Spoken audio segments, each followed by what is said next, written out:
नमस्ते। बिमा संवादको यो अर्को श्रृङ्खलामा यहाँहरूलाई स्वागत छ।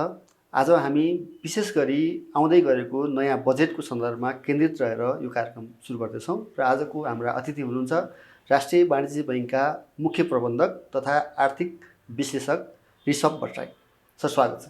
धन्यवाद, नमस्कार। अहिले हामी इतिहासकै सबभन्दा ठुलो जनसमर्थन प्राप्त सरकार र निकट भविष्यमा उसको बजेट आउँदैछ। एकातिर चाहिँ यो जनताको ठुलो अपेक्षा छ, अर्कोतिर चाहिँ हामीसँग भएको अभाइलेबल रिसोर्सेसको चाहिँ स्कार्सिटी छ। यो दुईटाको बिचमा कसरी सन्तुलन मिलेर बजेट आउला जस्तो लाग्छ? यहाँले भनेको स्वाभाविक रूपमा जनताबाट अनुमोदित सरकार छ। करिब 2/3को सङ्ख्यामा अनुमोदन भएको छ। त्यस हिसाबले चुनावपछिको हरेक बजेट निर्माणमा जनताका अपेक्षाहरूलाई सम्बोधन गर्नुपर्ने चुनौती हरेक सरकारलाई हुन्छ। त्यसमाथि पनि जुन तहले जुन तरिकाले अहिलेको सरकारलाई समर्थन भएको छ अथवा चुनावमा जनताले अनुमोदन गरेका छन्, त्यो हिसाबले गर्दा अझ धेरै जनअपेक्षाको चाप परेको छ भन्ने मलाई लाग्छ र सरकारले चुनावको निश्चित छोटो समयमै बजेट ल्याउन लागिरहेको छ। त्यो हुँदाखेरि जनताको अपेक्षाहरूलाई सम्बोधन गर्नुपर्ने अवस्थामा सरकार छ। स्वाभाविक रूपले त्यो कारणले गर्दाखेरि सरकारले अलिकति जनताको अपेक्षालाई सम्बोधन गर्ने खालको बजेट ल्याउने देखिन्छ। अर्कोतर्फ यहाँले अघि उल्लेख गरे जस्तै हामीसँग स्रोतको दबाब छ। राजस्वको अवस्था पनि हाम्रो लक्ष्यअनुसार हुन सकिरहेको छैन।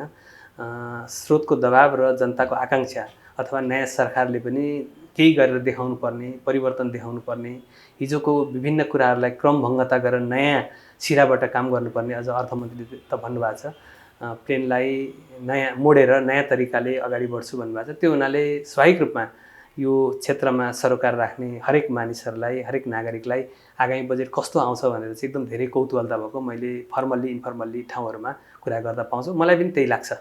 अब अहिले यसो हेर्दाखेरि चाहिँ त्यो पपुलिस्ट हुने सम्भावना बढी छ कि बरु जन आक्रोशै सहेर भए पनि दीर्घकालीन र रणनीतिक महत्त्वको बजेट आउला जस्तो लाग्छ? अब चुनावपछिको सरकार पहिलो बजेट हो हैन। त्यस हिसाबले हेर्दाखेरि जनताका अपेक्षाहरूलाई सम्बोधन गर्ने कुराहरू गर्दा अलिकति पपुलिस्ट पनि हुनसक्छ। त्यो भनेको बजेट भनेको जहिले पनि अर्थ राजनीतिक दस्तावेज हो। जनताका कुराहरूलाई, राजनीतिज्ञका सपनाहरूलाई ट्रान्सलेट गर्ने महत्त्वपूर्ण इभेन्ट हो। त्यो हिसाबले अलिकति सपनाका कुरा पनि होलान् अथवा पपुलिस्ट कुराहरू पनि गर्नु पर्ला।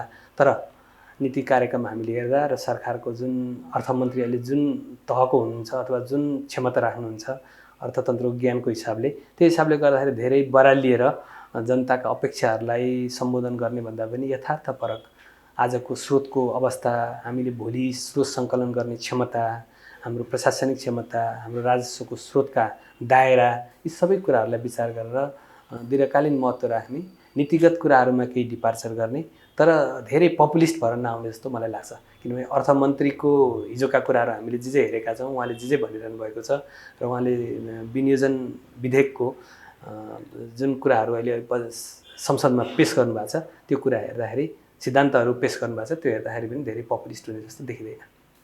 अब यो वित्तीय क्षेत्रले चाहिँ यो अहिलेको बजेटबाट खास के अपेक्षा गरेको छ? वित्तीय क्षेत्रले बजेटबाट अपेक्षा गर्ने धेरै कुराहरू हुँदैन।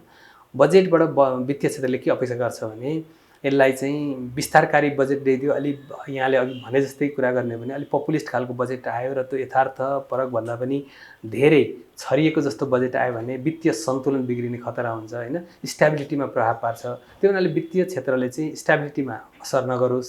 अहिले बैंक तथा वित्तीय संस्थाहरूमा जुन रूपमा थुप्रिएर रहेको तरलता छ अथवा तरलताको पर्याप्त तरलता छ, त्यो पर्याप्त तरलतालाई परिचालन गर्ने खालको र उत्पादनमूलक क्षेत्रमा लगानी गर्ने वातावरण निर्माणको अपेक्षा गर्छ। अब अहिले एउटा तथ्याङ्कहरू पनि आइरहेछ कि हाम्रो अनौपचारिक अर्थतन्त्र नै कमसेकम 50% जस्तो भइसकेको छ भनेर। यसलाई चाहिँ व्यवस्थित नगरेसम्म, औपचारिक च्यानलमा नल्याएसम्म त हामीले अहिले जुन रिसोर्स छ त्यसमा ठुलो एकदम ड्रास्टिक चेन्ज हुने गरी कुनै रिसोर्स जेनेरेट गर्न सक्ने देखिँदैन। यसको चाहिँ वे आउट चाहिँ के हुनसक्छ? यो बजेटले यसलाई कसरी हेर्न सक्छ? अब यहाँले भनेको कुरोमा अहिले वित्तीय प्रणालीमा त्यो तरलताको पर्याप्त सम्भावना छ। बैंक तथा वित्तीय संस्थाहरूले लगानी गर्न सक्ने क्षमता उच्च छ। आजको दिनमा पनि हामी बैंकले सिडी रेसियो भन्छौँ, निक्षेप र लगानीको बिचको जुन अनुपात छ त्यसलाई 90% पुग्न सकिन्छ राष्ट्र बैंकको नियमअनुसार। तर आज बैंक तथा वित्तीय संस्थाहरूको यहाँहरूले हेर्नुभयो भने त्यो अनुपात चाहिँ 73% भन्दा पनि तल झरिसकेको छ। भनेको 10 खर्बभन्दा बढी आज ब्याङ्क तथा वित्तीय संस्थाहरूले लगानी गर्न सक्ने अवस्था छ। अब यहाँले भने जस्तो अनौपचारिक क्षेत्रलाई क्रमशः औपचारिक क्षेत्रमा ल्याउँदै त्यसलाई करको दायरामा ल्याएर सरकारको राजस्वमा चाहिँ जुन चाप परिरहेछ त्यसबाट बिस्तारै राजस्व बढाउँदै जाने यो खालको नीति आजको दिनमा चाहिँ आवश्यक देख्छु म। यो सँगसँगै अहिले अलि धेरैलाई चासो भएको एउटा विषय चाहिँ यो आयकरको दर, अब आयकरको स्ल्याब चाहिँ कति बढाउने भन्ने छ। इन्डियामा एउटा ठुलो चेन्ज भयो भन्ने छ। हामीलाई पनि 10 लाख पुर्याउनुपर्छ भन्ने एक खालको जनआवाज सुनिन्छ।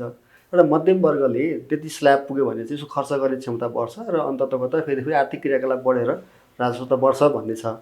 सरको धारणा के छ? यहाँले भनेको ठिक हो। कस्तो भइरहेछ भने विगत 4-5 वर्ष मलाई लाग्छ 4-5 वर्षदेखि कर्मचारीहरूको तलब बढेको छैन। स्ल्याबमा अघि यहाँले भने जस्तो करको स्ल्याबहरूमा पनि त्यति धेरै हेरफेर भएको छैन। आज हाम्रो महँगी बढेको छ, खर्चका प्याटर्नहरू चेन्ज भएका छन् होइन। आज जस्तै यहाँले हेर्नुभयो भने हिजो हामीले डिजिटल डिभाइसमा त्यसका अरू सेवाहरूमा खर्च गर्नु परिरहेको थिएन। आज नयाँ नयाँ खर्चका क्षेत्रहरू पनि आइरहेछन्। फेरि विभिन्न कारणले मूल्य वृद्धिहरू पनि बढिरहेको छ होइन। त्यो कारणले गर्दा उपभोक्तामा खर्च गर्न सक्ने क्षमता घटिरहेको छ। एकातिर उसको कमाइमा निश्चित छ, कमाइ बढेको छैन, अनि ट्याक्समा पनि त्यो अमाउन्ट त्यही कमाइबाट ठुलो मात्रामा जाँदाखेरि खर्च गर्ने क्षमता कमजोर भएको छ। आज हाम्रो समस्या भनेको उपभोग नबढ्नु पनि हो। उपभोग बढ्नको लागि त आम्दानी हुनु पऱ्यो, आम्दानी बढ्नु पऱ्यो। आम्दानी बढ्ने चाहिँ एउटा चाहिँ तलब वृद्धि गरेर त आम्दानी बढेर हुन्छ भने, अर्को चाहिँ करको दरलाई घटाएर थोरै कर तिर्नु पऱ्यो भने पनि त्यसले चाहिँ सेभिङ गर्छ। यसले स्वाभाविक रूपमा व्यक्तिको खर्च गर्ने क्षमता बढाउँछ। खर्च गर्ने क्षमता बढायो भने डिमान्ड बढ्छ होइन। डिमान्ड बढ्यो भने मान्छेले उपभोग बढाउँछ। उपभोग बढाएपछि स्वाभाविक रूपमा अर्थतन्त्र चलायमान हुन्छ भन्ने नै हो। र आजको अपेक्षा धेरै यहाँले जोसँग पनि कुरा गर्नु भने हाम्रो ट्याक्सको स्ल्याबले चाहिँ अलिक बढी छोडिदिनु पऱ्यो, अलिक टाइट भयो, जसले गर्दाखेरि हामीसँग उपभोग्य रकम कम भयो भन्ने चाहिँ सुनिन्छ र यो यथार्थमा हो। हामी पनि त एउटा पेसा गर्छौँ, व्यवसाय गर्छौँ, तपाईँ हामी सबै हामीले पनि फिल भइरहेछ नि। यही त हो नि नागरिकले फिल गर्ने कुरा। अब यो चाहिँ हाम्रो आन्तरिक आयको कुरा भयो। हाम्रो भरथेक गर्ने चाहिँ बाह्य विप्रेषण आय हो। तर त्यसको ठुलो हिस्सा चाहिँ फेरि उपभोगमा खर्च भइरहेछ भन्ने सुनिन्छ। त्यसलाई चाहिँ कसरी पुँजी निर्माणमा लगाउने, उपभोगको लागि चाहिँ पुँजी निर्माणमा लगाएर ठुला चाहिँ आयोजनाहरू सञ्चालन गर्ने र अर्थतन्त्रमा टेवा पुर्याउने हिसाबले चाहिँ कसरी चलायमान गर्न सकिन्छ? यहाँले भनेको ठिकै हो। हाम्रो रेमिटेन्समा कुन वर्ग, त्यो रेमिटेन्स कुन वर्गले रेमिटेन्स पठाइरहेको छ, त्यो वर्गको आवश्यकताहरू के हो, त्यही अनुसार त हुने होला। हाम्रो रेमिटेन्स पठाउने वर्ग चाहिँ खाडीमा अथवा मलेसियामा भनौँ न, त्यो वर्ग छ कि जसले आफ्नो पेट पाल्नको लागि, आफ्नो परिवारको पेट पाल्नको लागि, सामान्य गुजारा चलाउनको लागि ऊ चाहिँ वैदेशिक रोजगारीमा गएर काम गरेर त्यहाँबाट रेमिटेन्स पठाइरहेछ। अनि त्यो वर्गले पठाएको रेमिटेन्स त स्वाभाविक रूपमा उपभोगमै खर्च हुन्छ मुख्य रूपमा होइन।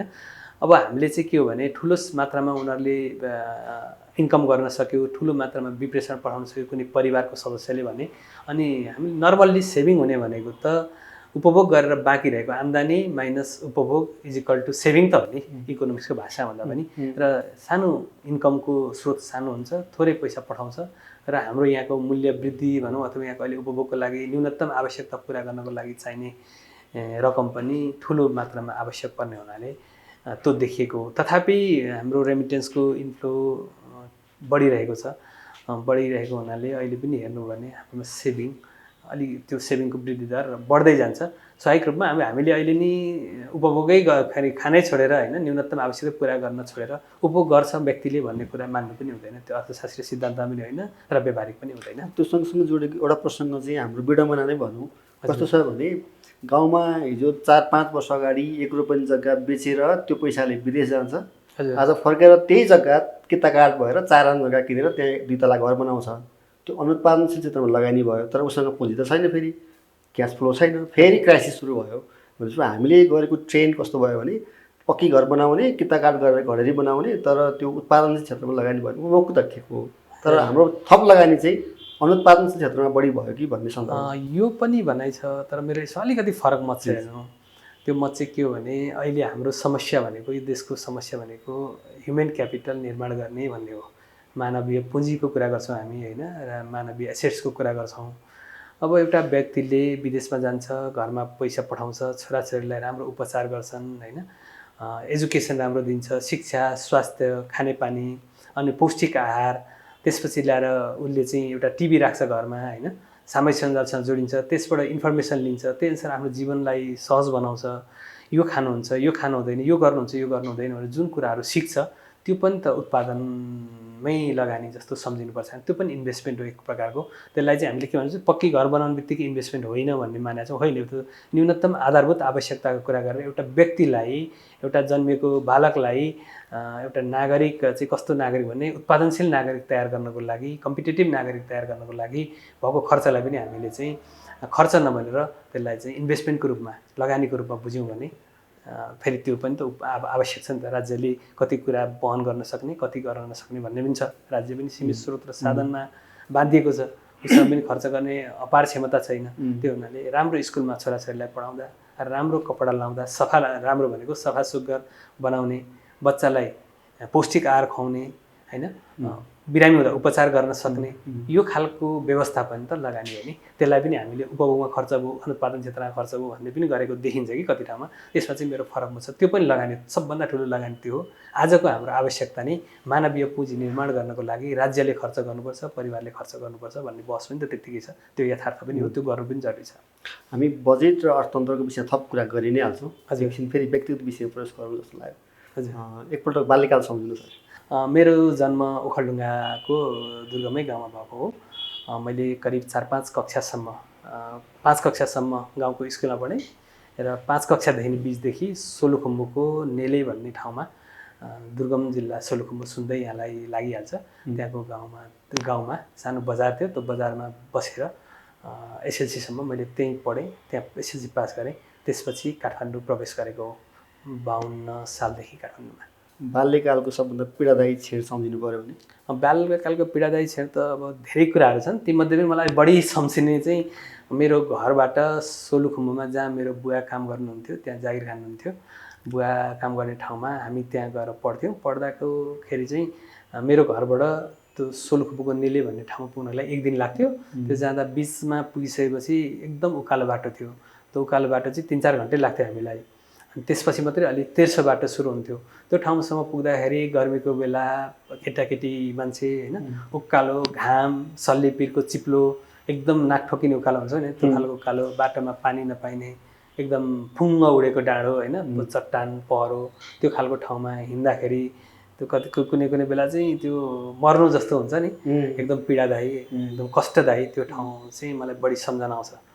अब अरू पनि कुराहरू त बाल्यकालमा स्कुलको लागि त्यो धेरै हिँड्नुपर्ने, ओहोरदोहोर गर्नुपर्ने कुराहरूले पनि दुःख दिन्थ्यो। तर त्यो चाहिँ बढी पीडादायी लाग्छ, सम्झने योग्य घटना। त्यो उकालो उक्लिँदै गर्दा कहिलेकाहीँ म यो उकालोबाट कहिले पार पाऊँ, म यो मान्छे बनौँ भन्ने त्यस्तो कहिले आउँथ्यो क्या? एकदमै त्यो उकालो चाहिँ त्यहाँ जानु, त्यो उकालो हिँड्न नपरे हुन्थ्यो यति टाढा। किनभने घरबाट 1 दिन हिँड्यो, बिहान हतार गरेर घरमा खाना खाएर हिँड्यो, अनि सधैँ राति भएपछि मात्रै, साँझ परेपछि मात्रै, राति भएपछि कहिले टर्च बाल्न पुग्ने, कहिले पानी पर्छ, कहिले बिचमा खोला बढ्छन्, रोकिनुपर्ने होइन। त्यो हुनाले कहिले पनि उज्यालोमा नपुग्ने र त्यो राति पुग्दाखेरि कति ठाउँमा त अब त्यो चिप्लेर लडेको, घाइते भएको होइन, अनि सँगै जानेले बोकेर निकालेको। यस्तो अब राति हुन्छ, टर्च हुँदैन, पानी परेको, लिकको ठाउँ चिप्लिने, लड्ने, यी कुरा त एकदम सामान्य। अनि जुका लाग्ने, फेरि यति धेरै जुका लाग्ने कि अनि नुन बोकेर हिँड्थ्यौँ हामी। अनि नुन गऱ्यो, सेउलाले पनि गऱ्यो भने, सेउला समाउन खोज्यो भने तीभरि जुका हुने। अनि नुनको पोको बनाएर दल्दै हिँडेपछि नुन लागेपछि जुका मर्थ्यो। तितेपातीको झोल हामी चाहिँ नुन बोक्ने, नुन बोक्दैपछि चाहिँ सजिलो हुन्थ्यो। यसरी त्यो जुका लाग्ने ठाउँहरूमा हिँडेको, दुःख गरेको, त्यो चाहिँ एकदम। त्यसपछि सर काठमाडौँ आउनुभयो। काठमाडौँ आउँदा चाहिँ ठ्याक्कै यो बन्छु भन्ने कुनै सपना थियो? म काठमाडौँ आउँदाखेरि चाहिँ हामी स्कुलको राम्रै विद्यार्थीमा पढ्थ्यौँ। त्यो बेला फर्स्ट डिभिजनमा एसएलसी पास गर्ने भनेपछि चाहिँ एकदम ठुलो हुन्थ्यो, जिल्लाभरि चर्चा हुन्थ्यो होइन। त्यो भएपछि अलिकति फर्स्ट डिभिजन आउने राम्रो विद्यार्थी भनिएकाहरूले चाहिँ पढ्ने भनेको साइन्स पढ्नुपर्छ भन्ने थियो। साइन्स पढेपछि के गर्ने भन्दा इन्जिनियर बन्नुपर्छ, डक्टर बन्नुपर्छ भन्ने अहिले पनि त्यो ट्रेन्डेन्सी छ, ट्रेन्ड छ। त्यतिखेर अझ ठुलो थियो। त्यो बेला त्यो बन्नुपर्छ कि भन्ने थियो। तर के बन्ने कसो बन्ने भन्दा जसले जे भन्यो त्यही बन्न मन लाग्ने, बाल मनोविज्ञान हुन्छ नि, त्यस्तो खालको थियो। धेरै कुरा बुझिएको थिएन। त्यो हुनाले कसैले यो क्षेत्र राम्रो हुन्छ, लोकसेवा पढेर सिडिओ बन्न पाइन्छ, अथवा राम्रो अफिसर बनेर माथिसम्म पुग्न पाइन्छ, त्यहाँ ठुलो क्यारियर छ भन्दा त्यो बन्न लाग्थ्यो। ब्याङ्कतिरको मान्छे हेऱ्यो भने ब्याङ्कर बन्न मन लाग्थ्यो होइन। डक्टर देख्यो भने डक्टरै बन्न मन लाग्थ्यो। इन्जिनियर बन्यो भने इन्जिनियर देख्न, राम्रो टिचर देख्दा टिचर भन्दा पनि राम्रो छ भन्ने लाग्थ्यो। त्यो भने चाहिँ ठ्याक्कै यही बन्छु भन्ने थियो र तथापि साइन्स पढेको हामीले हुनाले आइएससी पढ्नुपर्छ, त्यसपछि डक्टर अथवा इन्जिनियर बन्नुपर्छ भन्ने खालको चाहिँ बुझाइ थियो। तर काठमाडौँ आएपछि मैले अस्कल क्याम्पसमा भर्ना गरेर पनि त्यसपछि शङ्करदेवमा सिफ्ट गरेको। त्यो बेला मेरो पारिवारिक अवस्था अलिकति अप्ठ्यारो भयो, म समयमा काठमाडौँ आउन मिलेन। अनि त्यो पछि साइन्स पढ्नेले त फेरि क्लास धेरै छोडेपछि कभर गर्न गाह्रो हुने भएर म म्यानेजमेन्टतिर गएर शङ्करदेवबाट आइकम, त्यो बेला आइकम थियो, आइकमबाट सुरु गरेँ पढाइ। सर म्यानेजमेन्टमै मास्टर्स गर्नुभयो? हजुर, म म्यानेजमेन्टमै थालेँ, त्यसपछि म्यानेजमेन्टमा अध्ययन भयो, शङ्करदेवबाट पढेँ। पहिलो जागिर मैले चाहिँ दूरसञ्चारमा खाएँ, अहिलेको हिसाबले नेपाल टेलिकम। त्यो बेला दूरसञ्चार संस्थान हुँदा मैले जागिर खाएको हो, निकालेको हो। तर मैले जागिरमा नियुक्ति लिने बेलामा चाहिँ नेपाल टेलिकम भएको थियो। त्यो सङ्क्रमण कालमा मेरो नियुक्ति, मैले त्यहाँ पास गर्दा नेपाल दूरसञ्चार संस्थानमा पास गरेको थिएँ, तर नियुक्ति लिने बेलामा चाहिँ नेपाल टेलिकम भएको थियो। त्यो मैले चैतमा मेरो रिजल्ट निक्लेको थियो, वैशाखमा मलाई लाग्छ वैशाख 1 गतेबाट नेपाल टेलिकम भएको जस्तो लाग्छ, त्यो बिचमा अथवा चैतमा कहिले हो, मैले त्यो ठ्याक्कै टाइम बिर्सेँ। त्यही फेजमा मैले नियुक्ति लिँदा एउटा थियो, के अरे नियुक्ति लिँदा टेलिकममा थियो, तर विज्ञापन खोल्दा फर्म भर्दा चाहिँ दूरसञ्चार संस्थानमा भएर जस्तो लाग्छ। त्यसपछि राष्ट्रिय वाणिज्य बैङ्कमा चाहिँ कसरी आउनु? म टेलिकममा काम गरेँ। टेलिकममा काम गर्दाखेरि 1 वर्ष पनि गरिनँ। 1 वर्ष भनेको परीक्षणकालमै वाणिज्य बैङ्कमा अफिसरमा जाँच खुल्यो, म त्यसमा त्यहाँ सहायकमा थिएँ। अफिसरमा खुल्यो, जहाँ अफिसरमा खोल्छ त्यहाँ दिने, हामी त जागिर खाने भन्ने थियो। अनि ब्याङ्कको जागिर खुल्यो, म म्यानेजमेन्ट पढेको, अनि ब्याङ्कमा जागिर खुल्यो, अफिसर लेभलमा खुल्यो। त्यो बेला राष्ट्रिय वाणिज्य विदेशी व्यवस्थापन थियो, अनि विदेशी व्यवस्थापन भएको बेला विज्ञापन खुल्यो, जान्थेँ, पास भएँ, छनौट भएँ। छनौट भएपछि सर कुन तहबाट चाहिँ? म इन्ट्री लेभल, हाम्रो अफिसर लेभलको 6 तह हुन्थ्यो, 6 तह अफिसर लेभलमा इन्ट्री गरेँ। त्यो अफिसर लेभलबाट आजको मुख्य प्रबन्धक चिफ म्यानेजरसम्म आउँदाखेरि कतिवटा घुम्तीहरू चाहिँ साह्रै अत्यास लाग्दो घुम्तीहरू पार गर्नु पर्यो? त्यस्तो अत्यास लाग्दो त भएन, किनभने अफिसर लेभलमा इन्ट्री भयो। त्यो बेला विदेशी म्यानेजमेन्ट थियो, एउटा सिस्टमहरू बन्ने प्रक्रियामा थियो। तथापि असन्तुष्टि सन्तुष्टि हरेक ठाउँमा हुन्छ, र एउटा समयमै, एउटा उमेरमै राष्ट्रिय वाणिज्य ब्याङ्क जस्तो देशको पूर्ण सरकारी स्वामित्वको ठुलो ब्याङ्कको अफिसर लेभलमा इन्ट्री गर्न पाइयो, र त्यही अनुसार आफ्नो क्यारियर अगाडि बढाउँदै जान पाइयो।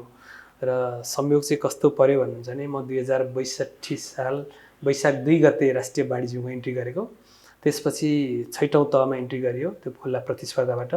7औँ तहमा, 8औँ तहमा, 9औँ तहमा र 10औँ तहमा जाँदाखेरि प्रत्येकचोटि खुलेको पहिलो विज्ञापनमै लिखित परीक्षा दिएर आन्तरिक प्रतियोगितात्मक परीक्षा हुन्छ, त्यो प्रतियोगितात्मक परीक्षा मार्फत उत्तीर्ण हुँदै माथिल्लो तह, जुन तहसम्म त्यो आफूलाई सुविधा छ अथवा ब्याङ्कको विनियावली नियमअनुसार 10 तहसम्म त्यो सुविधा छ, त्यो सुविधामा पार गर्दै आइएको छ। त्यो चाहिँ एउटा यहाँले भने जस्तो नेगेटिभ कुरा भन्दा पोजिटिभ सम्झिन लागेको कुरा चाहिँ सबैको जीवनमा नहुने कुरा हो, सबैको नहुन सक्छ, कुनैमा कोही फाइलमा आउँछ, कोही के हुन्छ होइन। तर म चाहिँ त्यो कहिले चाहिँ फेल हुन्छ, अर्कोचोटि कुर्नुपर्छ होइन फर्म भर्नलाई। तर त्यो फर्म भरेकोमा लिखितको फर्म भर्यो, जाँच्यो, लिखित पास भयो, इन्टरभ्यू दियो, पास भयो, त्यो खालको रह्यो। त्यो भनेको त्यहाँ आएपछि फेल भएको अनुभव भएन, यो चाहिँ राम्रो पक्ष हो। नेपालको यो वित्तीय प्रणालीमा चाहिँ राष्ट्रिय वाणिज्य बैङ्कको योगदान चाहिँ कस्तो खालको छ? अब यो एकदम धेरै कोही क्वेसन आउने प्रश्न पनि हो होइन। धेरै लोकसेवाको क्वेसनहरूमा अथवा सार्वजनिक संस्थाहरूमा, अरू ठाउँमा निबन्ध लेख्न आउने जस्तो क्वेसन यहाँले गर्नुभयो। धेरै ठाउँमा उत्तर दिनुपर्छ, हामीले पनि लेखेर आएको कुरा हो। अत्यन्त ठुलो योगदान छ। राष्ट्रिय नेपालको अर्थतन्त्र नै मौद्रीकरण नभइरहेको जस्तो समयमा स्थापना भएको राष्ट्रिय वाणिज्य बैङ्क देशको दोस्रो वाणिज्य बैङ्कको रूपमा 2022 सालमा स्थापना भएको बैङ्क, र यसले देशका सम्पूर्ण भूभागमा भन्नुपर्छ त्यो बेला, किनभने अब धेरै ठाउँमा त बजारै थिएन होइन, आर्थिक गतिविधिहरू कम थिए।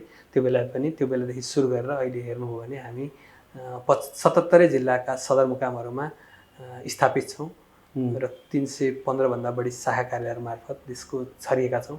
यसरी गर्दाखेरि मान्छेको उद्योगमा, व्यापारमा, अन्तर्राष्ट्रिय व्यापारमा लगायत होइन व्यक्तिका उपभोग्य कुराहरूमा देखि लिएर बचत गर्ने बानी बसाउने कुरामा, सरकारका भुक्तानी प्रणालीलाई व्यवस्थापन गर्ने कुरादेखि लिएर विभिन्न यो वित्तीय प्रणालीमा बसेको एउटा ब्याङ्कले गर्नुपर्ने के दायित्वहरू छ, ती सम्पूर्ण दायित्वहरू पुरा गर्दै आएको ब्याङ्क राष्ट्रिय वाणिज्य बैङ्क हो। र यसले देशको यहाँले भने जस्तो समग्र अर्थतन्त्रका क्षेत्रहरूमा नै प्रभाव पार्ने कामहरू गर्दै आइरहेको छ। आज पनि सरकारी कारोबार मेजरमा तपाईँले हेर्नु भने राष्ट्रिय वाणिज्य ब्याङ्कले नै गरिरहेको छ। वृद्ध भत्ता वितरण होस् होइन, सामाजिक सुरक्षा भत्ताका कुराहरूदेखि लिएर पेन्सन वितरणदेखि यस्ता कुराहरूमा पनि राष्ट्रिय वाणिज्य ब्याङ्कको महत्त्वपूर्ण भूमिका छ। अहिले पनि यहाँ जानुभयो भने कृषि कर्जा भए होइन, साना साना विपन्न वर्गमा प्रभाव हुने कर्जाहरू लगानीदेखि लिएर ठुला ठुला परियोजनाहरूमा पनि राष्ट्रिय वाणिज्य ब्याङ्कले लगानी गरेको छ। भनेको निक्षेप परिचालनका सम्पूर्ण कार्यहरू गर्ने, भुक्तानी प्रणालीलाई व्यवस्थित गर्ने, अन्तर्राष्ट्रिय व्यापारलाई सहजीकरण गर्नका लागि गर्नुपर्ने कारोबारहरू गर्ने होइन, विदेशी मुद्राको कारोबार गर्ने, राष्ट्र ब्याङ्कले दिएका अधिकार अन्तर्गत गर्ने कुराहरू सबै काम नै गरिरहेको छ। त्यो हुनाले राष्ट्रिय वाणिज्य ब्याङ्कको नेपालको अर्थतन्त्रमा अथवा नेपालको वित्तीय प्रणालीमा हामीले एक शब्दमा भन्दा, एक वाक्यमा भन्दा अत्यन्त महत्त्वपूर्ण भूमिका छ। सगरमाथा इन्स्योरेन्स कम्पनी लिमिटेड र Lumbini general insurance company limited एकीकरण भई Sagarmatha Lumbini insurance company limited Salico भएका छौँ। सलिको विश्वासको सम्बन्ध, एकताको प्रतीक। अब यो सरकारी स्वामित्वको बैङ्क पनि भयो, हजुर, निजी क्षेत्रको बैङ्कसँग चाहिँ त्यो गुणस्तरीय सेवा प्रवाहमा चाहिँ कतिको खरो उत्रिन सकेको छ? अब हामीले कसरी हेर्ने होला, कसरी खरो उत्रेको हेर्ने होला भन्ने कुराहरूको इन्डिकेटर के भनेर यसो हेरौँ न होइन। यसलाई फेरि यो त कम्पेरिटिभ विषय हो, कुन एङ्गलमा होइन के कुरामा भन्नु हो भने ठ्याक्क भन्न सकिएला। तर यसलाई चाहिँ सब्जेक्टिभ हिसाबले भन्ने हो भने होइन, मलाई चाहिँ के लाग्छ भने आज राष्ट्रिय वाणिज्य ब्याङ्कको निक्षेप भन्नु हो भने 6 खर्ब बराबर छ, लोन हेर्नु भने 3.5 खर्ब बराबर छ। यसको कस्टमरको दायरा हेर्नु भने देशभरि छ। अघि मैले शाखा सञ्जाल भने देशका 77 जिल्लाका 300 भन्दा बढी भूभागमा प्रत्येक जिल्लाको सदरमुकाम पुगेको छ। ग्राहक सङ्ख्या सबैभन्दा धेरै छ। अहिले डिजिटल ब्याङ्किङमा पनि अब्बल काम गरिरहेछ भनेर विभिन्न ठाउँमा पुरस्कृत भइरहेको अवस्था छ राष्ट्रिय वाणिज्य ब्याङ्क होइन। यो पार्ट भयो एउटा। अनि आधुनिक टेक्नोलोजी उपयोग गर्नेमा पनि राष्ट्रिय वाणिज्य ब्याङ्कको सेवाहरू चुस्त छन्, दुरुस्त छन्। तथापि यसमा प्रश्नहरू उठ्छन्। डिपोजिटको मात्रामा पनि कस्टमरको हिसाबले हेर्नु भने हामी सबैभन्दा बढी छौँ। लोन लगानीको हिसाबले हेर्नु चाहिँ हाम्रो ठुलो भोल्युम छ। त्यसरी हेर्दाखेरि अब राष्ट्रिय वाणिज्य ब्याङ्क निजी क्षेत्रसँग प्रतिस्पर्धा गरेर पनि ग्राहकहरूको रोजाइको ब्याङ्क बनिरहेको हुनाले हामीले त राम्रो छ भन्नु पऱ्यो होइन। त्यसरी हेर्नु पऱ्यो। अब कुन इन्डिकेटरमा हेर्ने भन्ने हुन्छ। समग्रतामा हेर्दाखेरि निजी क्षेत्रसँग सरकारी स्वामित्वको, पूर्ण सरकारी स्वामित्वको भन्न सकिने ठाउँमा छ। करिब पूर्ण सरकारी स्वामित्वमा रहेको ब्याङ्कले यो लेभलको प्रतिस्पर्धा गरेर मुनाफा आर्जन गर्ने ठाउँमा राष्ट्रिय वाणिज्य ब्याङ्क हुनु भनेको निजी क्षेत्रसँग प्रतिस्पर्धी रहेको, अब्बल प्रतिस्पर्धी रहेको भनेर बुझ्न सकिन्छ। अब फेरि बजेटकै विषय प्रश्न। हजुर, अब हामीसँग चाहिँ अहिले करिब 19 खर्ब वरिपरिको सिलिङमा बजेट आउने भन्ने कुरा छ। यो बजेटको प्राथमिक क्षेत्रहरू चाहिँ यसो हामीले हेर्दाखेरि चाहिँ कुन क्षेत्रमा चाहिँ प्राथमिक क्षेत्र हुनुपर्छ जस्तो लाग्छ? सर, यसमा चाहिँ अलि छोटो एक शब्द, एक वाक्य भन्दाखेरि उत्पादनमूलक क्षेत्रमा गएर पुँजी निर्माण गर्ने, राजस्वलाई वृद्धि गर्ने खालको क्षेत्रमा सरकारको प्राथमिकता हुनुपर्छ। जस्तो उत्पादनमूलक क्षेत्र भन्ने बित्तिकै हाम्रा एउटा त हेर्न 3टा क्षेत्र छन्। कृषि क्षेत्र सरकारको प्रायोरिटी परेको छ। त्यससँग आवश्यक पर्ने कुराहरूको सुनिश्चितता गर्ने, जस्तो मल बिउ यस्ता कुराहरू सरकारले सुनिश्चितता गर्ने कुरा गरिरहेको छ। त्यो हुनाले कृषि क्षेत्रको उत्पादकत्व वृद्धि गर्नको लागि पर्ने कुरा एउटा त्यो क्षेत्रमा छ। अर्को उद्योग क्षेत्र, जुन हाम्रो अहिले चाहिँ इन्डस्ट्रीको एभरेज हेर्ने हो भने एकदम न्यून रूपमा उद्योग उत्पादन भएको छ। उत्पादन क्षमता न्यून छ होइन। यसको इफिसियन्सी बढाउन सकेका छैन, त्यसलाई बढाउने खालको। अनि अर्को क्षेत्र छ सेवा क्षेत्र। सेवा क्षेत्रमा पनि अहिले विभिन्न कारणले गर्दा हाम्रा सेवा क्षेत्रका तुलनात्मक लाभ भएका उद्योग अथवा कृषि उद्योग र सेवा क्षेत्रहरूमा पनि जुन तुलनात्मक लाभ भएका क्षेत्रहरू छन्, ती क्षेत्रहरूलाई चाहिँ बढाउने, त्यसको उत्पादन बढाउने हिसाबले काम गर्ने खालको बजेट आउनुपर्छ जस्तो लाग्छ। कृषि उत्पादनका क्षेत्रहरूमा नगदे बाली, खाद्यान्न बाली, पशुपालन, पक्षी पालन, माछा पालन यतातिर जाला होइन। यता उद्योगको हेऱ्यौँ भने हाम्रो अहिले चलिरहेका उद्योगहरू खाद्यान्नदेखि लिएर विभिन्न कुराका उद्योगहरू छन्। ती उद्योगहरू र तुलनात्मक लाभको सेवाका क्षेत्रहरूमा पर्यटन क्षेत्र भन्छौँ हामी, यता जलविद्युतको क्षेत्र, ऊर्जा क्षेत्र होइन लगायतका क्षेत्रहरूमा सरकारको फोकस हुन्छ होला जस्तो लाग्छ। र फोकस गर्नुपर्ने क्षेत्रहरू पनि यिनै नै हुन्, समग्रतामा यिनै हुन्। तथापि सरकारसँग स्रोतको पर्याप्त स्रोत छैन। यहाँले भनिहाल्यो सिलिङ चाहिँ 18 खर्ब 90 अर्ब जस्तो लाग्छ मलाई। त्यो भित्र रहेर बजेट ल्याउनु पर्ने भन्ने सैद्धान्तिक खालको कुरा छ योजनाले दिएको सिलिङ। तथापि त्यही फाइनल त होइन। सरकारले आफ्नो स्रोत बढाउन सक्ने देख्यो भने त्यो सिलिङलाई पनि बढाउने अथवा त्योभन्दा बढी पनि जान सक्ला। तर स्रोतको चापमा छौँ हामी, स्रोतको दबावमा छौँ। हामीसँग स्रोत भनेको जहिले पनि अप्ठ्यारो छ हाम्रोमा। त्यो हिसाबले सरकारले प्राथमिकरण गरेर ल्याउँछ होला। जस्तो ल्याउनेमा ऊर्जाको विकास, कृषिको विकास र केही औद्योगिक क्षेत्रका पनि देखिने गरी सुधार गर्ने अथवा त्यसको उत्पादकता अभिवृद्धि गर्ने हिसाबको बजेट आउँछ होला र फोकस त्यही नै हुनुपर्छ। अब हाम्रो राजस्वको वृद्धि त जुन हिसाबले भइरहेछ त्यसो हेर्दाखेरि अर्को 10-15% वृद्धि होला। हाम्रो अहिले राष्ट्रिय ऋण नै 30 खर्ब ऋण पुगिसक्यो र अहिलेको नेतृत्वले यो ऋण म प्राथमिकतामा राख्दिनँ भनेर कमिट गरेको कुराहरू पनि छ। अब अहिले यसो हेऱ्यो भने राजस्वको अपेक्षाकृत नबढ्ने, ऋणलाई अब नीतिगत हिसाबले रोक्ने, तर बजेटमा चाहिँ फेरि त्यो समावेश गर्नुपर्ने अलि विरोधाभास जस्तो देखिँदैन होइन? यो एउटा भाष्य चाहिँ कहाँ गलत भयो जस्तो लाग्छ मलाई भने मेरो बुझाइमा। ऋण आफैमा खतरा होइन नि त होइन? ऋणलाई चाहिँ हामीले कस्तो बनायौँ, ऋण भन्ने बित्तिकै डराउने अवस्था आयो।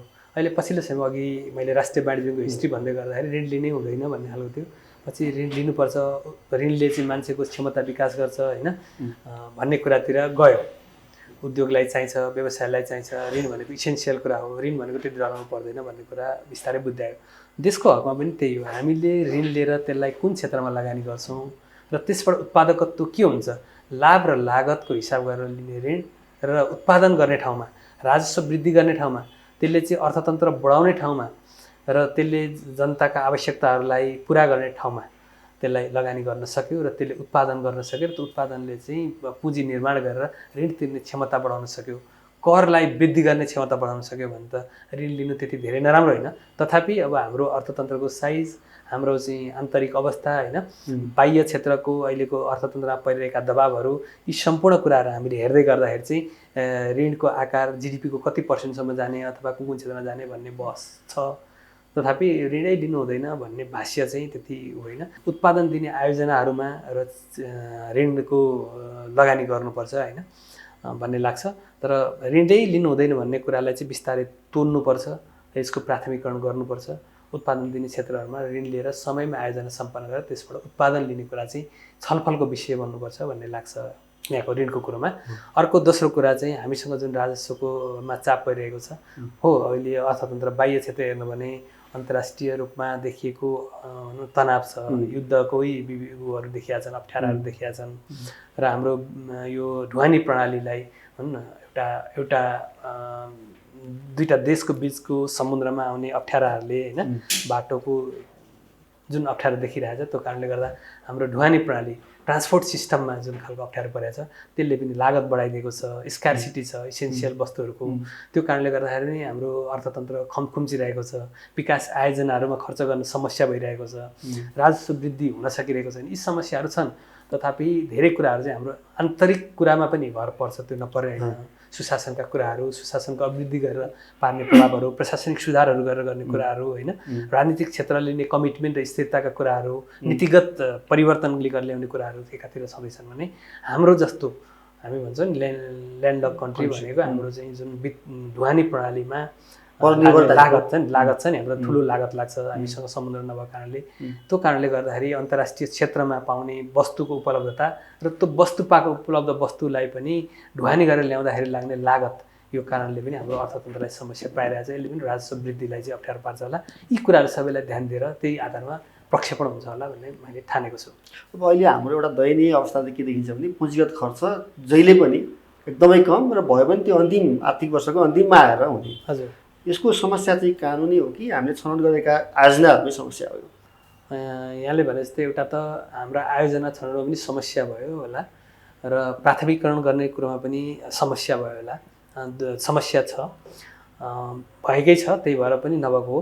र दोस्रो कुरा चाहिँ महत्त्वपूर्ण कुरा चाहिँ हामीसँग स्रोतको झनै दबाब रह्यो, अपेक्षाहरू बढिरहे र धेरै आयोजनाहरूमा पैसा पुर्याउनु पर्ने, आयोजनाहरू धेरै हुने, डिमान्ड धेरै भएपछि आयोजना धेरैलाई सम्बोधन गर्नुपर्ने, तर बजेटको सीमितता भएको कारणले एउटा आयोजना सक्नको लागि 1 अर्ब बजेट चाहिएको छ भने त्यहाँ चाहिँ 50 करोड मात्रै दिने उदाहरणको लागि। त्यसो हुँदाखेरि पनि हाम्रो आयोजनाहरू समयमा सकिसकेका छैनन्। एक त प्रोपरली हाम्रो डिपिआर तयार गर्ने भन्छौँ नि, आयोजना छनौटमा त्यसका लागि गर्नुपर्ने पर्याप्त तयारीको कुरा भनौँ होइन, पर्याप्त तयारी भन्दा सबै भेटिन्छ होला, पर्याप्त तयारी पनि हाम्रो कमजोर तयारीको कारणले पनि छ। अर्को कर्मचारीको सरुवा निरन्तर हुने भन्छ हामी संस्थाको सुशासनको कुराहरू हामीसँग भएका नीतिगत अप्ठ्याराहरू सार्वजनिक खरिद ऐन उदाहरणको लागि सार्वजनिक खरिद ऐनदेखि प्राकृतिक स्रोतहरूको दोहनसँग अथवा प्राकृतिक स्रोतहरूमा गर्ने भनौँ न रुख काट्नु पर्ला प्राकृतिक स्रोतहरूबाट प्राप्त गर्नुपर्ने वस्तुहरू लिनको लागि आउने झन्झटिला प्रक्रियाहरू पनि हुन् भन्ने छ। यी धेरै कुराहरूको जोडमा होइन एउटा कुरा मात्रै होइन धेरै कुराहरूको जोडको कारणले गर्दाखेरि हामीसँग काम समय हुँदैन।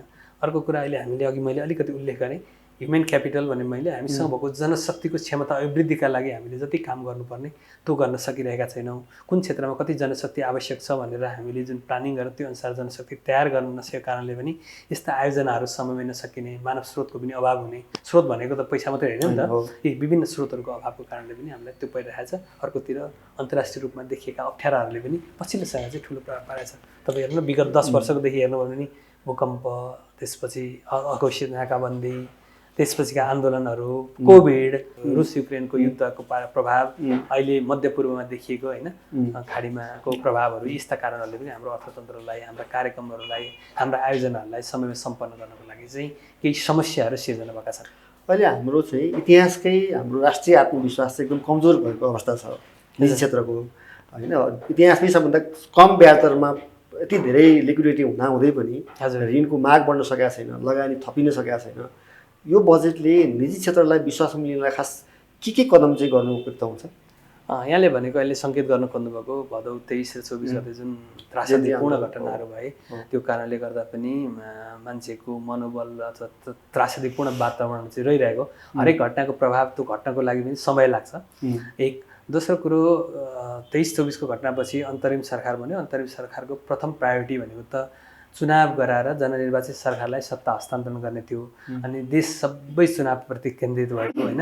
पुनर्निर्माणको केही इसेन्सियल पुनर्निर्माणको काममा लाग्यो, अर्कोतिर चाहिँ चुनावमा केन्द्रित भयो। यसरी चुनावमा केन्द्रित भएर सरकार बनेको त लामो समय भएको छैन, भर्खर 1-1.5 महिना भएको छ होइन, 1.5 महिना जति भयो। अब सरकार निर्माण भइसकेपछि नि अब बजेटको समय आइहाल्यो। 15 गते बजेट घोषणा गर्नुपर्ने संवैधानिक दायित्व भएको कारणले सरकार अब नीति कार्यक्रममा लाग्यो, त्यसपछि बजेटमा लाग्यो होइन। अब बिस्तारै यहाँले भने जस्तो कर्जाको माग बढ्ला होइन, व्यवसायी निजी क्षेत्रमा पनि बिस्तारै उत्साहित हुँदै जाला, सरकारले कार्यक्रम ल्याउला उनीहरूलाई उत्साहित गर्ने खालको होइन। त्यसपछि मोनिटरी पोलिसी आउला र बिस्तारै यो वातावरण चाहिँ सङ्लिँदै जाने भन्छौँ नि हामी, सङ्लिँदै जाला र बिस्तारै मनोबलहरू बढ्दै जाला भन्ने मलाई लाग्छ। तर यहाँले भने जस्तो हो आजको दिनमा ब्याङ्क तथा वित्तीय संस्थाहरूसँग यति धेरै लिक्विडिटी छ कि होइन, ब्याज दर तल्लो बिन्दुमा छ। आज केही ब्याङ्कको हेर्नु भने सबैभन्दा सस्तो आधार दर राष्ट्रिय वाणिज्य ब्याङ्कको 4.24मा आइसक्यो, 4.24 ब्याज छ। एभरेज यहाँले चाहिँ बेस रेट हेर्नु भने 5% हाराहारी आइसक्यो, 5.1 जस्तो लाग्छ मलाई आइसक्यो। ब्याङ्कहरूको लगानीको वेटेज एभरेज रेट हेर्नु भने लगानीको रेट हेर्नु भने 6% हाराहारी होइन, 7% तल आइसक्यो। यसरी हेर्दाखेरि हामीसँग पर्याप्त तरलता छ। यो एउटा अवसर पनि हो निजी क्षेत्रको मनोबल बढाउने, निजी क्षेत्रलाई उत्साहित बनाउने काम चाहिँ यहाँले भने जस्तो अस्ति नीति कार्यक्रम आयो, अब बजेट आउँछ, बजेटले केही गर्ला। र मलाई लाग्छ यहाँले भनेको कुरोमा अलिकति थप्नुपर्ने कुरो चाहिँ वेट एन्ड सी भन्छ नि, बजेट आइहाल्छ 15 गते, त्यसपछि गरौँ न, सोचौँ कस्तो आउँछ, त्यसपछि कुन क्षेत्रमा सरकारको प्रायोरिटी हुन्छ त्यही क्षेत्रमा जाउँ, सरकारले कसलाई कति सुविधा दिने हिसाबले जान्छ यो कुरा पनि हेरौँ अनि त्यो ठाउँमा जाउँ भनेर पनि वेट एन्ड सीको अवस्थामा पनि रहेको जस्तो देखेको छु मैले। अघि हामी कृषिको पनि कुरा गरिरहेका थियौँ। हजुर, हाम्रो हरेक वर्षको बजेटमा कृषिमा ठुलो लगानी ठुलो हिस्सा त्यहाँ खर्च भइरहेको छ। त हरेक वर्ष हाम्रो समग्र अर्थतन्त्रमा उसको योगदान चाहिँ घट्दो क्रममा छ। यो कहाँ मिलिरहेको छैन? यो अलिकति कृषिमा हाम्रो समस्याहरू धेरै छन्, अहिले पनि कुरा उठिरहेको छ। तपाईँले हिजो अस्तिकै न्युज हेर्नु भने हाम्रो फर्टिलाइजर केमिकल फर्टिलाइजरमा एउटा समस्या देखिरहेछ। हामीसँग कहिलेकाहीँ यो प्राकृतिक प्रकोपले पनि हेर्नुभयो भने विगत 2-4 वर्षको हेर्दै जानुभयो भने हाम्रो प्राकृतिक प्रकोपको कारणले प्रकृतिले पनि हामीलाई कृषिमा साथ दिएको छैन एकातिर, अर्को हामीसँग कृषिमा जनशक्तिहरूको पनि अभाव देखिएको छ। कृषि काम चाहिँ अलिकति लेस प्रायोरिटीको काम हो भन्ने आम मान्छेको बुझाइ भयो, चाहिँ एकदम इज्जतिलो काम हो भन्ने खालको स्थापित गर्नुपर्ने चुनौती हामीसँग देखिएको छ।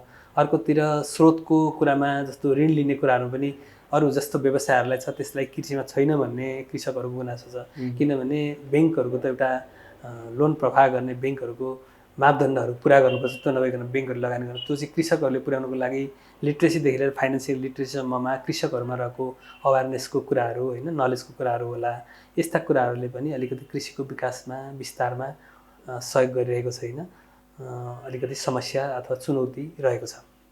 अब एउटा यो हामीले आइटी र इनोभेसनसँग जोडिएको स्टार्टअप बिजनेसको कुरा, हजुर। केही समय अगाडि गगन थापाको चाहिँ कीर्तिपुरमा बसेर 3 लाख कमाउने कुरा भाइरल पनि भयो। तर फेरि रियालिटी के छ भन्दा त्यो सेक्टरमा हाम्रो अथाह सम्भावना पनि देखिन्छ। यो बजेटले त्यो इनोभेसन, स्टार्टअप र डिजिटल यो सेक्टरमा चाहिँ के कुरामा बढी फोकस गर्नुपर्ने हुन्छ?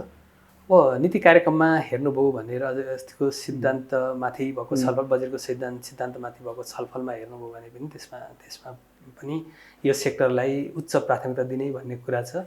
यो चाहिँ गजब रहेछ, न यसमा तौल हुन्छ न दूरी हुन्छ होइन। यहाँ बसेर काम गरेपछि यो अघि मैले भन्दै थिएँ हाम्रो ट्रान्सपोर्टेसन सिस्टम भनेर ढुवानी प्रणालीको कुरा गर्दै यो यो यो खेप्नु पर्दैन यो सेक्टरमा।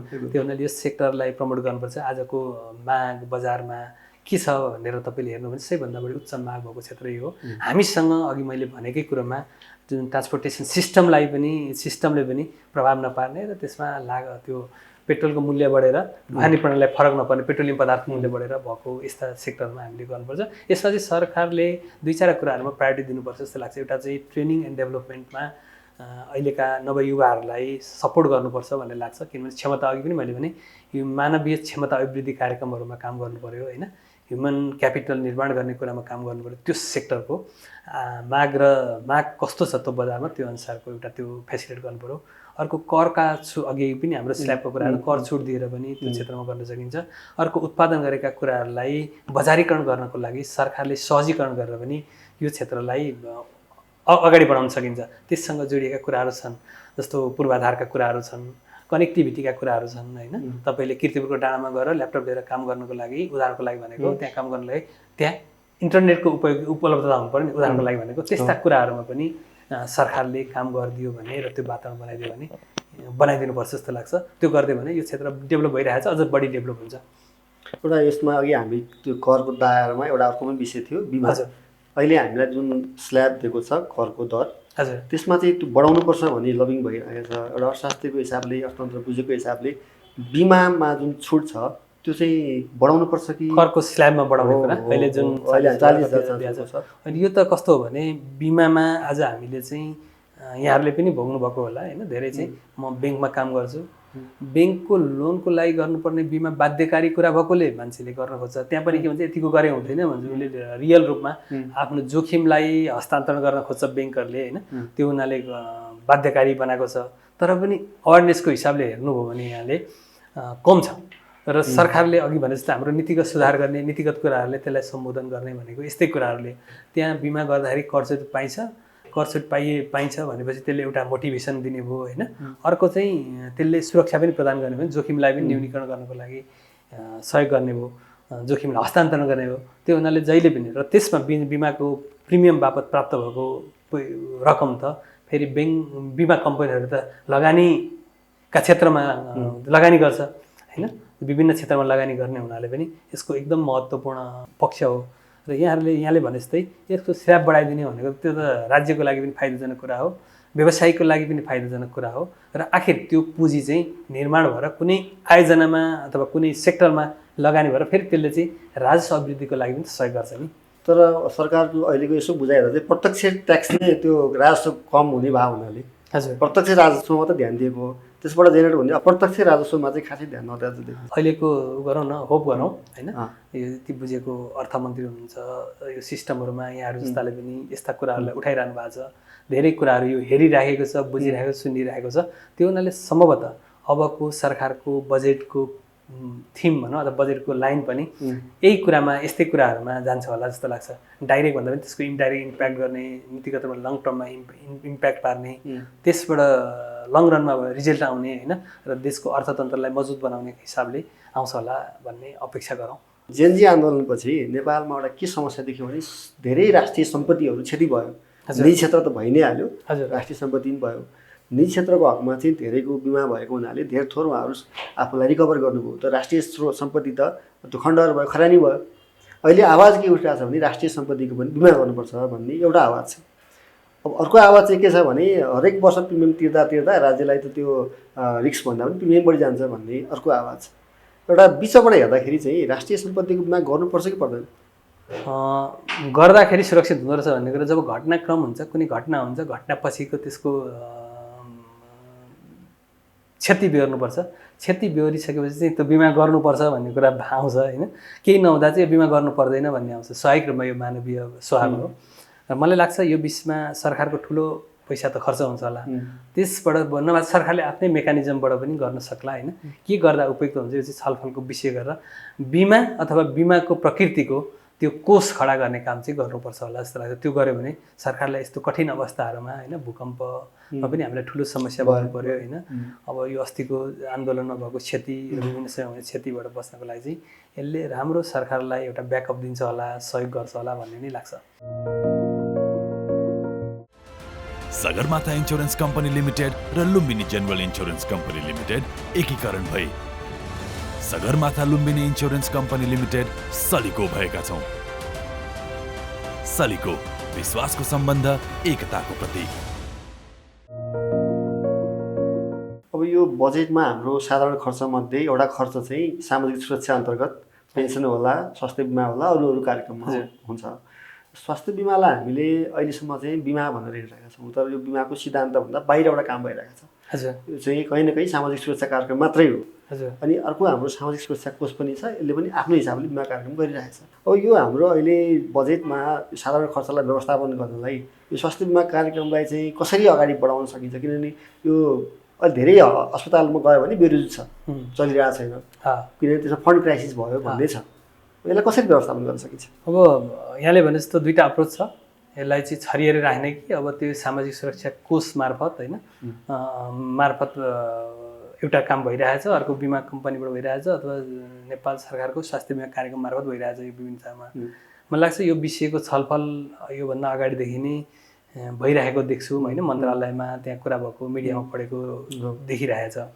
र मलाई लाग्छ यसलाई चाहिँ संविधानले ग्यारेन्टी गरेको नागरिकको स्वास्थ्यको हक छ नि त होइन, सामाजिक सुरक्षाको हक छ नि, सुरक्षाको हकहरू छ। त्यो कारणले गर्दा राज्यले ब्याक हुन मिल्दैन, यसमा जानै पर्छ।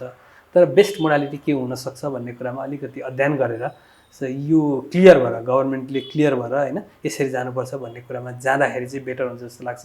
हामीले अलिकति छलफल गर्नुपर्ने, बहस गर्नुपर्ने, तर्क गर्नुपर्ने, वितर्क गर्नुपर्ने र राम्रा कुराहरू के हुन्छन् भनेर छलफल गरेर एउटा निष्कर्षमा पुगेर काम गर्नुपर्ने कुरा चाहिँ यो स्वास्थ्य बिमाको केसले पनि हामीलाई दिन्छ। किनभने स्वास्थ्य बिमा अहिले हेऱ्यो भने हामीले मिडियामा पढ्दाखेरि अलि नमिलिरहेको, भद्रगोल भएको होइन। सरकारको क्षमता, बिमा प्रिमियम एकदम थोरै कलेक्सन हुने, सरकारले लगानी गर्नको लागि अघि हामीले भनिहाल्यौँ स्रोतको सरकारसँग एकदम दबावमा छ, सरकारसँग स्रोत नहुने र नागरिकको अपेक्षा बढी हुने, अपेक्षा र यथार्थ बिच चाहिँ ग्याप हुने जुन अवस्था छ, यसलाई अन्त्य हुने हिसाबले अलिकति अध्ययन गरेर यो कामलाई चाहिँ अलि व्यवस्थित तरिकाले जानुपर्ने देख्छु होइन। बिमा चाहियो, अब कुन बेस्ट मोडालिटी कुन हुनसक्छ हाम्रो अवस्था अनुसार त्यो चाहिँ अब अध्ययनको विषय बन्नुपर्छ।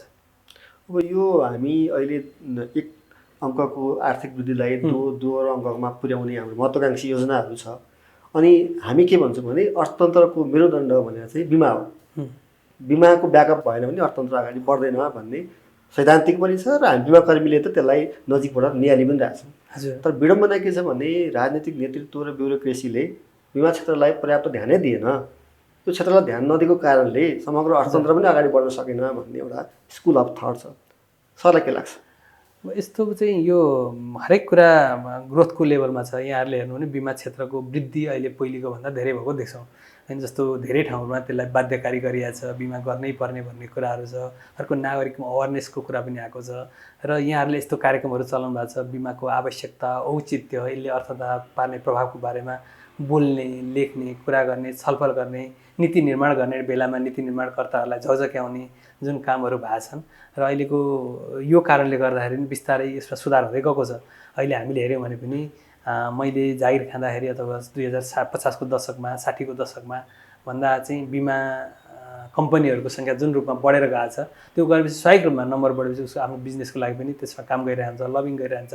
सरकारले पनि नीतिगत कुरा मात्रै होइन, संरचनागत पनि परिवर्तन गर्छ। बिमा प्राधिकरण छ आजको दिनमा होइन। हिजो बिमाको प्राधिकरणको व्यवस्था गरेको छ। बिमा कम्पनीहरू पनि अहिले विभिन्न सेक्टरका बिमा कम्पनीहरू खोलेका छन्। यसले गर्दाखेरि बिस्तारै यसरी नै वृद्धि हुँदै जाँदो रहेछ। तर अब यहाँले भने जस्तो यसमा केही सुधार गर्नुपर्ने अथवा डिपार्चर गर्नुपर्ने अवस्था हो भने हामीले नीति निर्माण गर्ने ठाउँमा झकझक्याउने, छलफल गर्ने, कुरा गर्ने, यसलाई चाहिँ अगाडि बढाउनको लागि गर्नुपर्ने कामहरू छन्। तपाईँ हाम्रै दायित्व हो होइन। यसमा हामीले पनि पहल गर्नुपर्छ र सरकारले पनि जुन अस्ति जेनजी आन्दोलन भन्छौँ हामीले होइन, अथवा त्यो घटना भनौँ भदौ 23 र 24 को घटनापछि यो कुरामा चाहिँ सबै मान्छेहरू बढी अवेर भएको होइन जस्तो लाग्छ।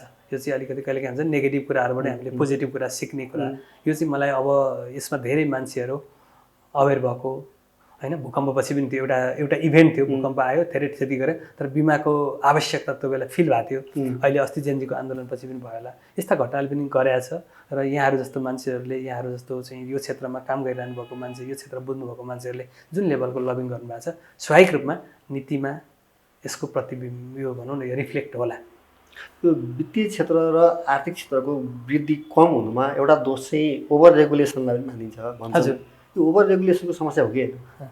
ओभर रेगुलेसन होइन, हामी चाहिँ कहिलेकाहीँ ओभर रेगुलेसन केलाई भन्ने, अन्डर रेगुलेसन केलाई भन्ने, त्यसको बेन्चमार्क कसरी तय गर्ने भन्ने कुरा पनि हाम्रोमा एकदम अप्ठ्यारो छ।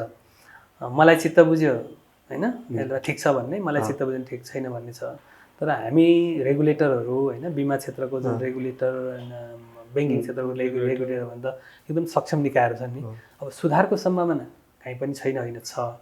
तर रेगुलेटरहरूलाई ओभर रेगुलेटर भन्दा पनि अहिले उठेको कुरा चाहिँ अलिकति रेगुलेसन गर्ने निकायहरूको नीतिगत कुरामा स्थिरता भइदिनु पऱ्यो होइन। त्यो गरेका कुराहरू चाहिँ प्रेडिक्टेबल भइदिनु पऱ्यो, यस्तो हुँदैछ भन्ने कुरा सरकारवालाहरूसँग पर्याप्त छलफल भइदिनु पऱ्यो र बनेका नीतिहरू चाहिँ पहिले पर्याप्त अध्ययन गर्नु पऱ्यो र ती नीति निर्माण भइसकेपछि केही समय त्यसले चाहिँ स्टेबल भइदिनु पऱ्यो भन्ने अपेक्षा महत्त्वपूर्ण हो जस्तो लाग्छ।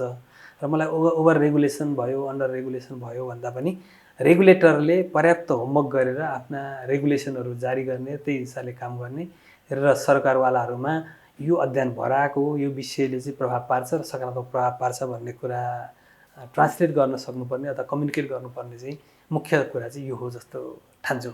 यो आन्तरिक भयो। अर्को यो सँगसँगै जोडेको विषय चाहिँ हाम्रो बाह्य लगानी प्रतिबद्धता चाहिँ प्रतिबद्धता एउटा हुन्छ, तर त्यसको 20-25% पनि आउँदै नआउने, यसमा पनि यो हडल्सहरूले काम गरिरहेछ कि भन्ने छ।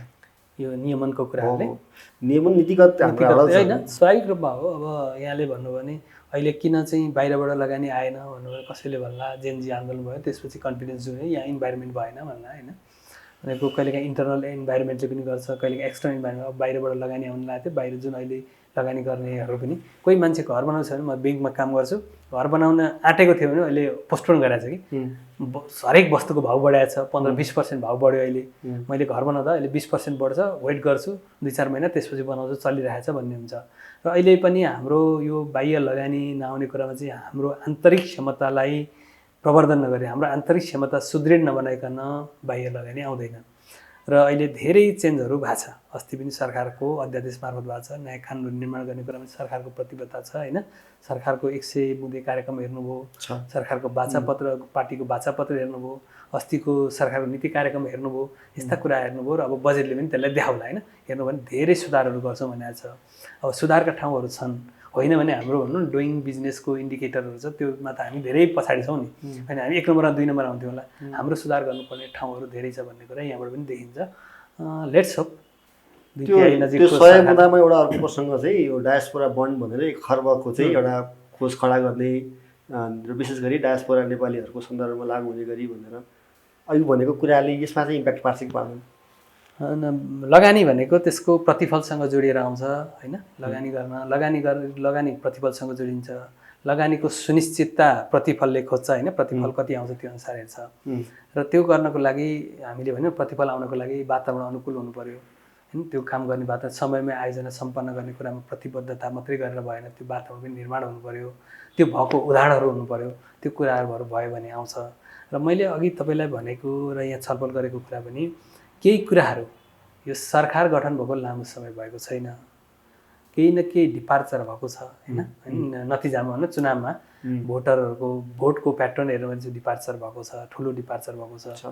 र अब बजेट आउँदाखेरि कुन लेभलको डिपार्चर हुन्छ यसले पनि यहाँले भने जस्तो बाह्य लगानी आउने एफडिआई भनौँ न, एफडिआई प्रतिबद्धता हाम्रो कहाँ हुन्छ होइन। त्यसको यति आउँछ, यति हुन्छ, यति आउँछ भनेको एकदम न्यून प्रतिशतमा आएको छ। मलाई लाग्छ 2 डिजिट नै पुगिरहेको छ बाह्य प्रतिबद्धताको।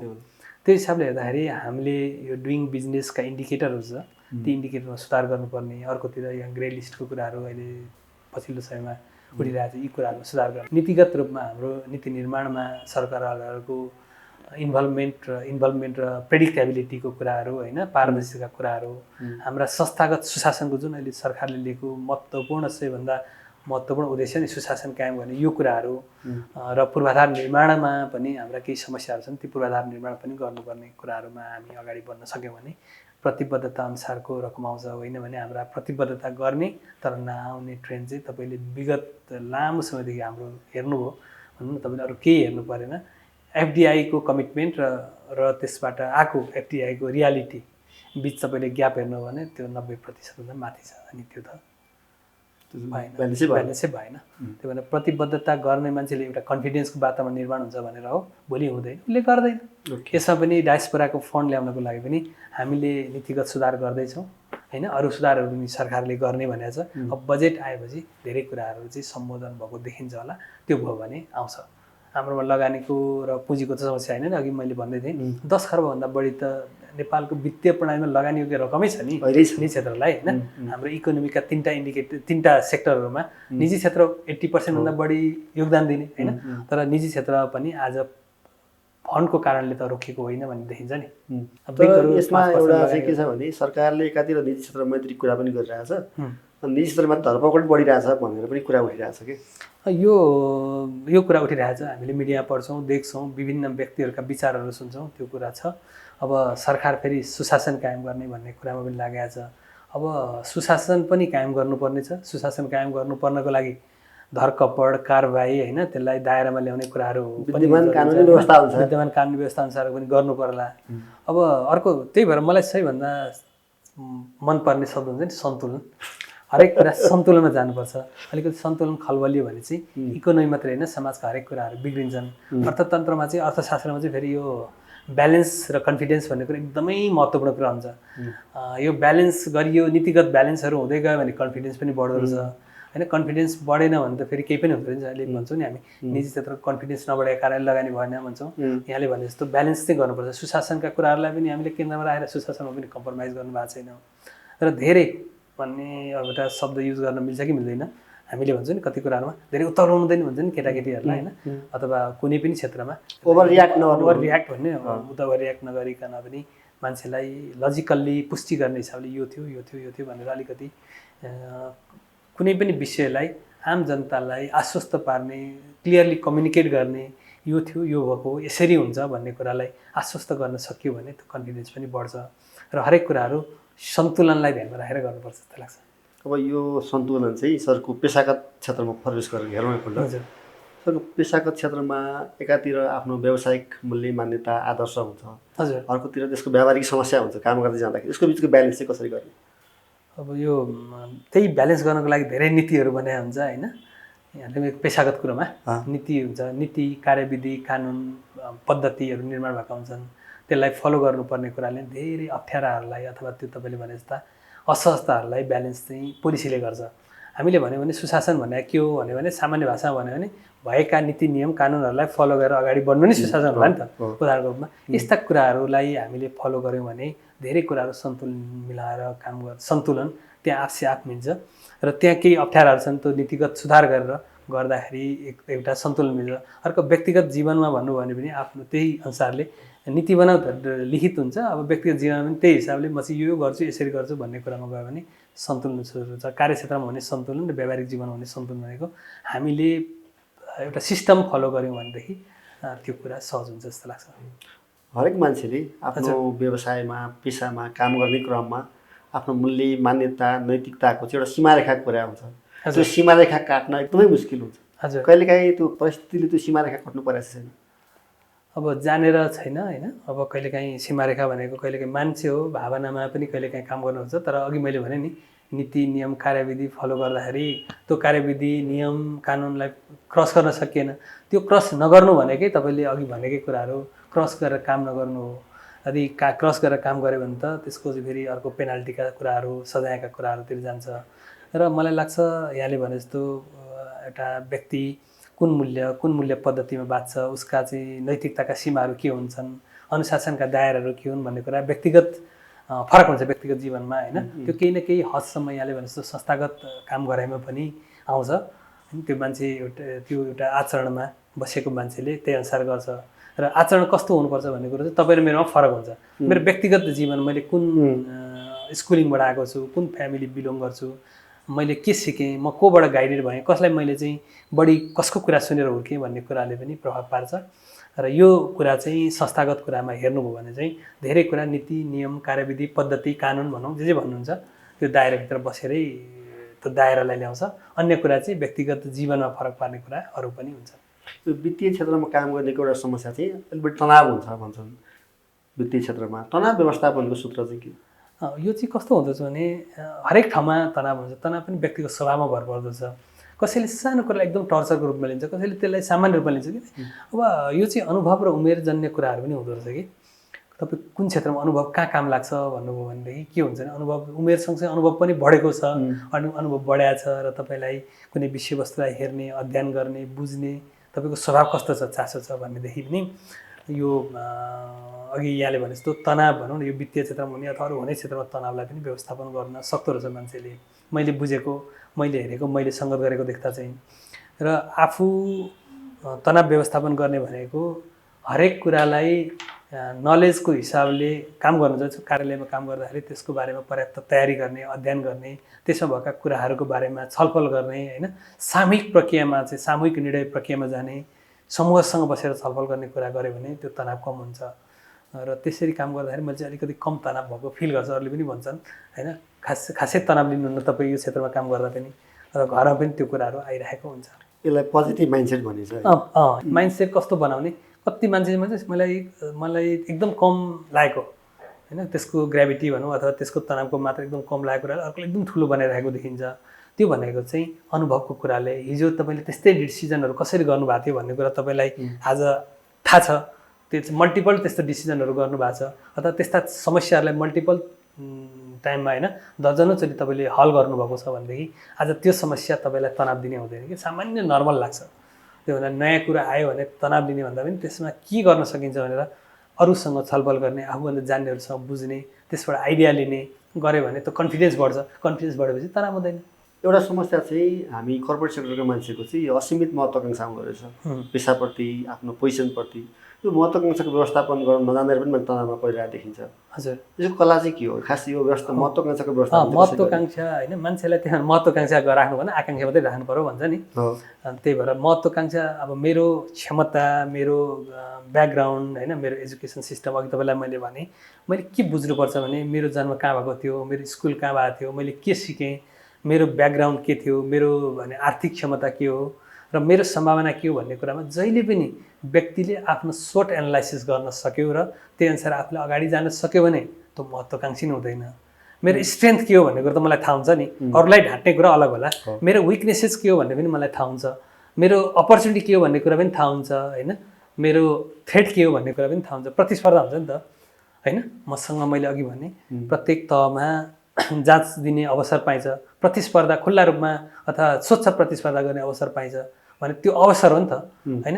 तर त्यो भनेर मेरो योग्यता क्षमता होइन अनुभव भएको भन्दा माथि मैले अपेक्षा गरेँ भने फेरि त्यो चाहिँ के हुन्छ, महत्त्वाकांक्षा हुन्छ, त्यसले सही ठाउँमा पुर्याउँदैन। त्यो हुनाले मलाई चाहिँ सबैभन्दा बेस्ट सूत्र चाहिँ आफ्नो बारेमा आफ्नो एनालाइसिस गर्ने, सोट एनालाइसिस गर्ने र मेरो दायरा यहाँ हो, म यहाँसम्म पुग्नुपर्छ, यहाँसम्म मेरो लागि आकाङ्क्षा हो, योभन्दा बढी महत्त्वाकांक्षा भन्ने कुरा जब व्यक्तिले आफूले निर्धारण गर्न सक्छ, यहाँले भने जस्तो त्यो महत्त्वाकांक्षा र आकाङ्क्षा त्यहाँ छुट्टिन्छ। अब अहिले धेरै युवा पुस्तालाई चाहिँ वित्तीय क्षेत्रमा आउन डर भइरहेछ भन्छ। किनभने यसभित्र चाहिँ जति हामीले बाहिरबाट चाम देख्छौँ तर त्यहाँभित्र अर्कै कथा छ, त्यहाँ दुःख छ, अप्ठ्यारो छ भन्ने छ। त्यो युवा पुस्तालाई बिमा क्षेत्रमा ब्याङ्किङ क्षेत्रमा आउने पुस्तालाई चाहिँ के सन्देश दिनुहुन्छ? होइन, जोखिम नभएको क्षेत्र कुन छ भन्नु त मलाई? कुनै पनि क्षेत्रमा जोखिम हुन्छ। अघि पनि धेरै कुरा भयो, जोखिम हुन्छ र त्यो जोखिमलाई घटाउनको लागि के काम गरिरहेछ भने प्रत्येक संस्थाले गरेको हुन्छ। हामीले गाडी किन्यौँ, गाडी ठोकियो भने के हुन्छ, त्यसले कसरी भरपाई लिने भन्दा कुराहरू चाहिँ बिमा गरेको हुन्छ नि त होइन। कुनै एक्सिडेन्ट भयो भने त्यसबाट हुने हानिलाई यसरी पुर्ताल गर्ने भनेर बिमा गरे जस्तै हरेक सेक्टरमा हुने जोखिमहरूलाई न्यूनीकरण गर्नको लागि पोलिसी बनाएको हुन्छ, कार्यविधि बनाएको हुन्छ, जसको सिस्टमहरू निर्माण भएको हुन्छ। त्यो हुनाले हामीले सिस्टमलाई फलो गऱ्यौँ भनेदेखि जोखिम घट्ने भयो। जस्तै बिमा नगरिकन गाडी कुदायौँ र त्यहाँ दुर्घटना भयो भने त्यो जोखिम ठुलो भयो, त्यो भने त गाडी छन्नै छोड्नु पर्ने होला होइन। तर जागिरे जीवनमा अथवा फाइनेन्सियल सेक्टरमा काम गर्दाखेरि पनि हामीले तोकिएका रेगुलेटरले तय गरेका अथवा संस्थाले निर्माण गरेका प्र्याक्टिसहरू र बेस्ट प्र्याक्टिसहरू र त्यसको दायराभित्र बसेर आफूले गर्नुपर्ने भूमिकालाई पुरा गरियो भनेदेखि त्यहाँ जोखिम न्यून हुन्छ। होइन भने चाहिँ हेर्नु यति धेरै ब्याङ्किङ सेक्टर दिनै पछि स्क्याम्पहरू भइरहेको छ होइन, मान्छेको खाताबाट पैसा गइरहेको हुन्छ, दुनियाँ मान्छे कारबाही परिरहेको हुन्छ, जेल गइरहेको हुन्छ। त्यो हुन्छ, त्यो मात्रै हेर्ने हो कि त्यहाँ अघि यहाँले भने जस्तो आकाङ्क्षा र महत्त्वाकाङ्क्षाको दायरा नबुझेर त्यो चाहिँ लक्ष्मण रेखा तोड्न खोज्दाखेरि भएका कारबाहीहरूलाई अर्को हिसाबले हेर्नुपर्छ। काम गर्दा गर्दै भएका सामान्य त्रुटिहरूको कारणले भएका अप्ठ्याराहरूलाई फरक तरिकाले हेर्नुपर्छ। त्यो हुँदा हरेक काममा हरेक जबमा जोखिमहरू छन्, यो सेक्टरमा पनि जोखिमहरू छन् र कम्पेरिटिभली अरू सेक्टरभन्दा वित्तीय क्षेत्रका नियामक निकायहरूले ती जोखिमहरूलाई न्यूनीकरण गर्नको लागि अघि भने रेगुलेसनका कुरा गऱ्यौँ होइन, यस्तो कुराहरू बढी आएका छन्। त्यो हुनाले सेफ पनि छ त्यो हिसाबले। सरको बहुमूल्य समयको लागि सरलाई धेरै धेरै धन्यवाद। यहाँलाई पनि धेरै धेरै धन्यवाद। नमस्कार। बिमा संवादको यो श्रृङ्खलाबाट हामी सबैलाई बिदा दिनुहोस्। हामी अर्को श्रृङ्खलामा अर्का अतिथिसँग फेरि आउनेछौँ। नमस्ते।